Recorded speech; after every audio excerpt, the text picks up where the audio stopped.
Hey guys, it's Ivory. Welcome to my channel. So today I will be doing a first impressions as well as a wear test on the Morphe Fluidity Foundation as well as the concealer. I literally said in a video like a week ago that I'm gonna stop buying foundations and concealers because I have so many. As you can see, I'm doing really well. I'll be showing you how these products look and apply initially, as well as checking in throughout the day to show you how it is holding up. For anyone that is new here, I have both oily and acne prone skin. When it comes to concealers and foundations, I am looking for something that is medium buildable coverage and will still look good as I get oilier throughout the day. Before we get into the video, be sure to subscribe if you haven't already. I post new videos every Wednesdays and Sundays and post occasional bonus videos throughout the week. Alright, so let's talk about the products. So this is what the foundation looks like. I did go to a Morphe store to make sure that this foundation was as close to my shade as possible. You guys know every single time I get a foundation online, it's always too light or too yellow. I look at the pictures, I see the girl that's Asian, and I think, okay, like I trust her. Me and her, we're the same. And I'm always wrong. So if you are my skin type, don't trust the Asian. I had to learn that the hard way. There's 1 fluid ounce of foundation, which is pretty standard. Almost all of my foundations are 1 fluid ounce as well. As far as the packaging goes, I don't really like the frosted plastic just because it lightens up the actual color of the foundation. So when you actually swatch the foundation and compare it, this frosted plastic will make it look lighter. So it can be a little bit difficult to find your actual shade. Another thing I don't like is that it's a squeezy tube. I like my foundations to have a pump. That's just a personal preference, but that is something that I wish they included. The foundation retails for $18. I feel like that line that divides drugstore and high-end, Morphe just really put 1 foot on each side and is just straddling that line because yeah, the first digit is a 1, so it's like, okay, it's in the teens, it's not too bad of a price,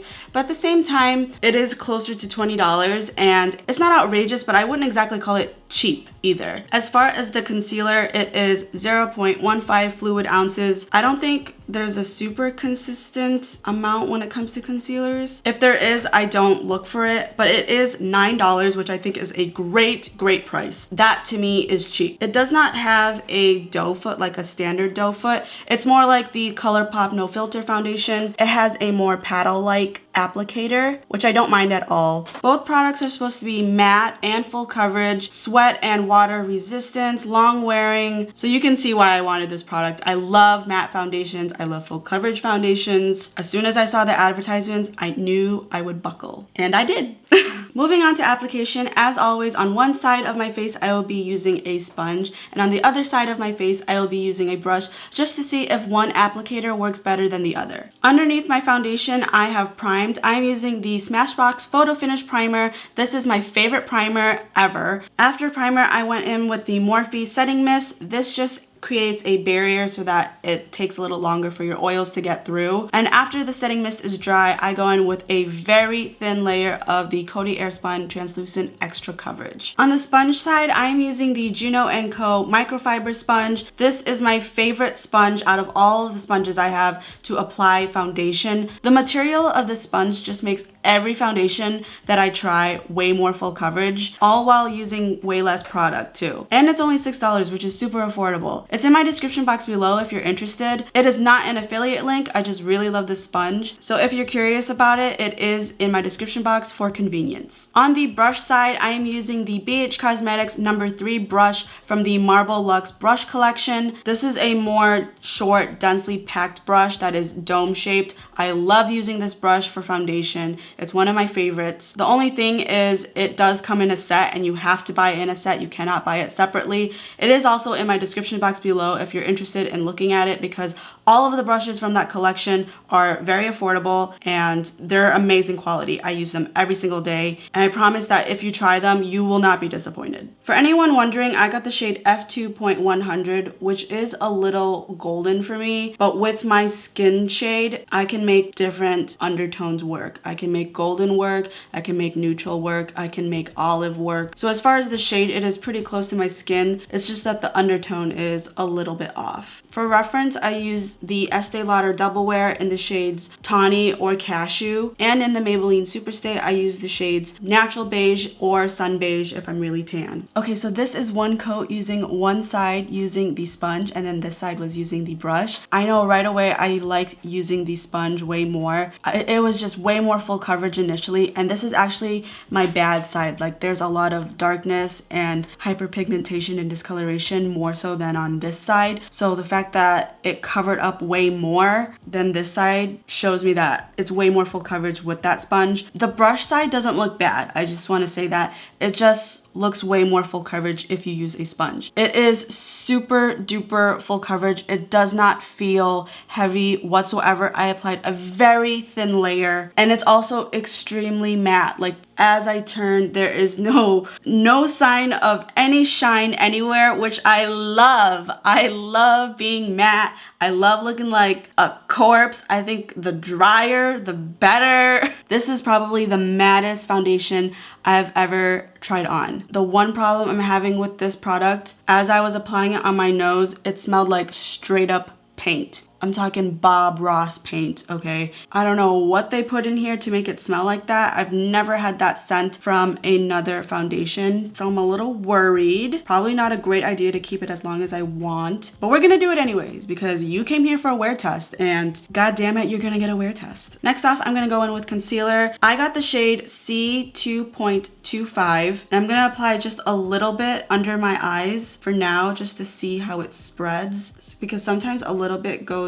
a long way and then you have all this extra product, and when I have that extra product, I just apply it to my forehead and my chin. And I'm going to blend it with a Morphe sponge. I'm not even going to try one side with a brush because I really almost never do that unless I'm in a real rush. So I'm going to go with something that I know will make it look better. I'm also going to use this to prime my eyes, blending out really nicely. It also smells like paint. That's so weird. Ugh. Why is that? Is that normal? Maybe it's just more pungent than most concealers. Like, is that kind of normal? I don't know. I'm gonna smell the Tarte Shape Tape. No, that has like a nice smell to it. I'm gonna also smell my Maybelline Fit Me concealer. It doesn't smell like anything, so it's not normal. Okay, so blending it out with the sponge, I had plenty of product to go for my eyes and all the way to my temples, which is where I usually have concealer as well. And I didn't apply too much. I'm gonna add a little bit to my forehead, the bridge of my nose, as well as my chin. Okay, so one layer of concealer is on. I'm not super sure about this concealer. I feel like as I was blending it with the sponge, it kind of like took away what was underneath. So I don't know if it's lighter because my concealer is lighter or if that's my actual foundation that's peeking through. In my T-zone especially, it's kind of cakey looking, and it only looks like that where the concealer is. I'm gonna quickly just add a very, very small amount, that much, under my eyes, and I'm gonna add a little bit again to the same places that I just applied concealer. I'm gonna try and use my microfiber sponge because it is softer than the Morphe sponge, so maybe because it's a little bit harder that it's like picking up the foundation. I don't know. I'm just trying new things, okay? Okay, so this is another thin layer of the concealer. It seems like it's kind of removing the foundation underneath. It's really, really faint to see. You're not even gonna see it if you were here in person, but I can see it because I'm looking for it. Where I added the 3 stripes for the concealer, I can see like 3 little dots before I blended it out. So I think it's removing a little bit of the foundation. As far as my T-zone area, it looks a little cakey there. It's definitely not my favorite concealer, but we're gonna see how it lasts throughout the day. I have not set yet, but it really feels like I did set my face. It's insane. Like, if we take a little bit of paper towel, there's nothing. That's never happened to me with any foundation that I have, really, that absolutely nothing comes off. So it just completely dries down, which I think is great because if it lasts well without setting powder, it's just another step to skip if I don't really want to do it that day. But I'm gonna set today because I don't want to take that risk. I'm gonna do the rest of my face off of camera, and then I will be right back to conclude my initial thoughts. Okay, so the rest of my face is on. A lot of people ask me when I do wear tests if I filmed a tutorial for the eyes. Maybe I did, maybe I didn't. No, I didn't. From when I said I'm gonna go off of camera, it's been about an hour now. The foundation still looks extremely matte. All of my products glided on really well. I didn't have any issues. Getting close to my nose though, in the cracks, you could see like the foundation is kind of cracking and removed right in the crevice, which I know I put foundation on. Also, I don't think it's the foundation's fault. I think it's the concealer, but it just looks really cakey. It looks really heavy. It could be because I applied 2 layers, but it did look kind of cakey even with the 1 layer. Under my eyes, I would say that it looks pretty good. It looks very smooth. It really just is more so my nose area more than anything. Everywhere else I would say looks really good. The coverage is great. I love the finish. I love the coverage. I'm not a huge fan of the smell. I don't know about the concealer. I just think it's a little too heavy. And especially for a regular person that has forehead wrinkles and has pores, it looks a little splotchy. So that is it for my first impressions. I like to do wear tests for about 10 to 12 hours. So I'm gonna come in around the halfway point to give you a checkup about how this foundation is wearing. So I will see you in a little bit. Alright guys, so it is now the 7-hour mark. I have not touched up whatsoever. I haven't been doing anything super crazy. I did exercise a little bit. It was very light. I am just a little bit shiny. A little bit. I don't think it's bad at all. Up close, I think my cheek areas as well as my forehead look very good. Nice and matte for the most part. Everything is intact. I'm not having any issues with that. Around my nose and my upper lip as well as my chin, there is a little bit of separation and splashiness happening. If you can see on the inside of my nose right here in that crack, the collection of oil is starting to come through and it's starting to break up. All of my foundations for the most part create a crack right here on this smile line only, and it happens to all of them. It just is a matter of when it happens. Is it gonna be after 3 hours? Is it gonna be after 11? So far, it's very faint. It's not looking too bad. The concealer under my eyes, for the most part, is good. It's still very matte and it's pretty smooth. On my nose, however, I do see this crack right in the middle where I applied concealer on the bridge of my nose. And pretty much everywhere that I applied concealer, other than my under eyes, looks a little bit patchy. Overall, I'd say the concealer, but the foundation for the most part I think is holding on really well, especially on my cheek areas. The coverage is still there and it looks pretty much the same. I purposely avoided highlight today because I wanted to see just how oily I would get. Right now, the only noticeable oil is in my nose cracks. And like I already showed you, it didn't react too well to that. So that is the update for now. I will see you in a couple more hours. Okay, so it is officially the 12-hour mark. I don't think it looks bad at all, actually. Like on my cheeks and my forehead, yes, I am shiny, but some people want this type of finish when they initially start their foundation. My nose area though, it just looks like there's pools of grease accumulating here in my nose cracks. When we get up close, you could see that the foundation is completely gone from the insides of my nose on both sides. This one is really bad. I said that there was a crack in my nose from the concealer. It doesn't look like it's gotten any worse. It looks pretty much about the same. I have no idea how I get liquid lipstick to transfer on my lip because it seems impossible. Like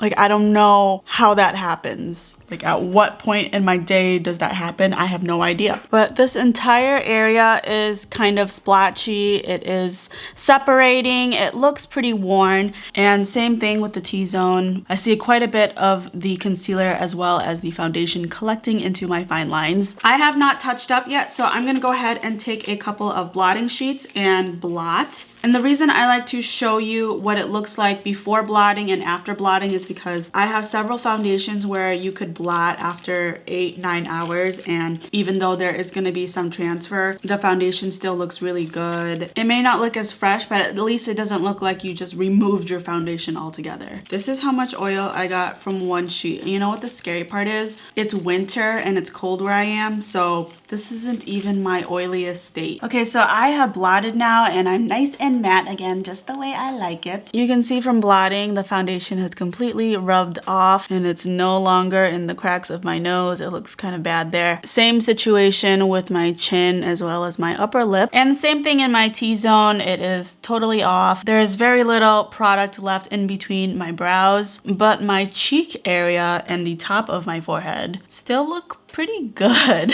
As far as the concealer goes, I think it still looks pretty nice under my eyes. I don't really have an issue with it. Everywhere else though, I was having issues. I thought it was removing my foundation. It looked pretty cakey even on a first layer. It's a little too heavy. So overall, in regards to the concealer, I don't think I'll be reaching for it. I just think that it did nothing good for the T-zone area and my chin. It does have a really good coverage, but at the same time, it smells like paint. It smells very strongly of paint. It does blend out really easily. I would say that it has very similar coverage to the Tarte Shape Tape, but I just feel like the Tarte Shape Tape never does me dirty. It never fades like this under my eyes in my T-zone. It always stays put. It's #1 for a reason, and it's still #1. As far as the foundation, I can't say enough times how much I love the finish and I love the coverage. I think if you are gonna wear this for 7 hours, 8 hours, I think you should be okay. Anything more, you're kind of pushing it. To be honest, the finish does remind me a lot of the CoverGirl True Blend Matte Made foundation. This one is cheaper and I love this foundation. So check out this one first to see if you like it, because this one is more of like a medium buildable coverage. If you want full coverage and this isn't doing it for you, then I would try this. But I still think that these two products are really similar in finish and texture. So try and start out with this first. I don't think this is the best foundation that I've ever tried, and I also don't think that this is the best affordable foundation that I've ever tried either. I do have foundations that are less matte than this but have a lot better staying power, but I feel like this foundation would last if you're not wearing it for a super long extended period of time. I don't think that this is like something you'd wear to your wedding. I think this would be okay for a work day if you work a typical 9 to 5. If you are someone that works more than that, such as a nurse or a stewardess, I don't know if this is gonna last on you. But I also don't think that this is the worst foundation ever, so I'm not gonna write this off. I think I would give this like a C+, B-.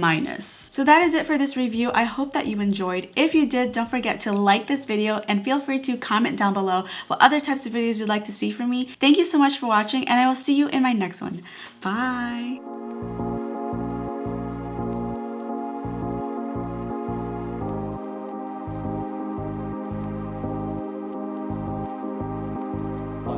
Life is just